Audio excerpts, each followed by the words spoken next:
Et si, pour expliquer votre activité ou former vos salariés à de nouvelles méthodes, vous utilisiez la BD, oui, la bande dessinée, ça peut paraître étrange, et pourtant, c'est quelque chose qui fonctionne. C'est en tout cas le pari de notre prochain invité dans Demain Entreprendre.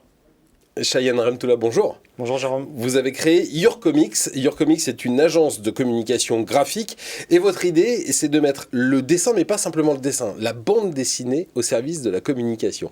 C'est ça ? Exactement. C'est même un peu plus que la bande dessinée parce qu'on va utiliser aussi d'autres supports visuels comme la vidéo, ça peut être même des supports interactifs comme aujourd'hui du InDesign interactif. Donc on essaie d'utiliser la création graphique dans son ensemble pour transformer des messages complexes en visuels accessibles et impactants. C'est ce qu'on appelle du motion design, c'est ça ? La vidéo, c'est ça, c'est du motion design pour la vidéo. Comment ça se passe pour réussir à traduire ce que vos clients viennent vous raconter ? J'imagine qu'il y a un gros travail avant de compréhension de leur activité. Vous posez beaucoup de questions, comment ça se passe ? Tout à fait. Dans notre équipe, on a une petite spécificité, c'est qu'on a des chefs de projet en fait qui sont experts dans différents métiers. Ça peut être des experts en finance, ça peut être des experts en santé, ça peut être des experts en ressources humaines.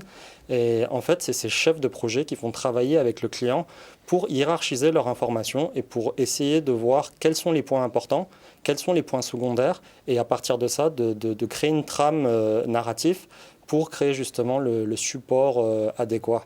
Et ensuite, on va travailler dans une seconde partie avec les créas, du coup, et créer toute la création graphique autour. D'accord, c'est pas les chefs de projet qui dessinent. Non, eux, ils sont vraiment là sur le travail avec les messages, c'est des chefs d'orchestre entre le client et la création. Ce qui est très intéressant, c'est que ça oblige vos clients finalement à faire preuve de beaucoup de pédagogie, parce que traduire quelque chose en dessin, c'est beaucoup plus compliqué que le traduire avec des mots. Ça dépend. Des fois, grâce au dessin, on peut éliminer plusieurs mots et Napoléon l'a dit, je pense, une image vaut 1000 mots, donc c'est un peu notre philosophie. Mais c'est sûr que c'est assez complexe et du coup, il y a vraiment besoin d'experts par rapport à ça. Et c'est pour ça aussi dans nos équipes qu'on a des experts métiers dans les différents domaines. Donc après, les supports, ils prennent plusieurs formes. Ils peuvent prendre la forme de plaquettes, ils peuvent prendre la forme de vidéo, c'est ça ? C'est ça, il y a des formes du coup qui sont des formes digitales. La vidéo, par exemple. On peut aussi rester sur du plus traditionnel, des formes print. Et aujourd'hui, du coup, les entreprises ont tendance à s'orienter plus vers le digital, mais il y a quand même besoin de rester sur quelques supports en print aujourd'hui. Alors, c'est qui les entreprises qui viennent vous voir ? On a beaucoup d'entreprises aujourd'hui qui appartiennent au CAC 40, par exemple, mais c'est surtout des entreprises, on va dire, qui ont des problématiques complexes à faire passer. On va prendre un exemple très simple, les banques aujourd'hui. Une banque sort différents produits financiers.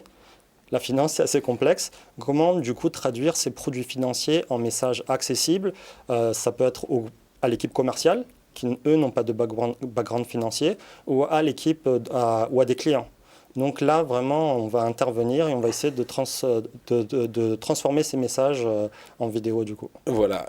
Pour la vidéo, vous voulez aussi que vos vidéos, elles aient une empreinte écologique réduite. Comment vous faites pour réduire l'empreinte écologique de vos vidéos ? Ça, c'est un gros sujet aujourd'hui. Si on regarde un peu, Internet, c'est 2% des émissions carbone.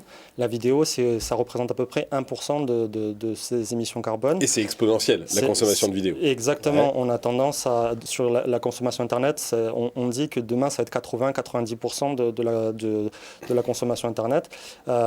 Aujourd'hui, il y a différentes manières de réduire l'empreinte écologique des vidéos.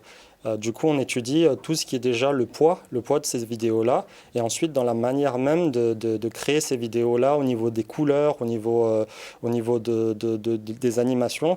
Il y a moyen du coup de faire qu'elles ont moins d'impact, elles consomment moins du coup d'énergie, et c'est là en fait qu'on fera une différence. C'est encore à l'étude, c'est un projet qu'on a en interne, c'est important pour nous. Eh ben voilà, c'est important pour vous, faire passer les messages, les idées avec des dessins.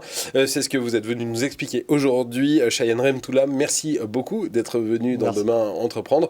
Restez avec nous sur Demain TV. Tout de suite, on vous fait découvrir une nouvelle histoire d'entreprise.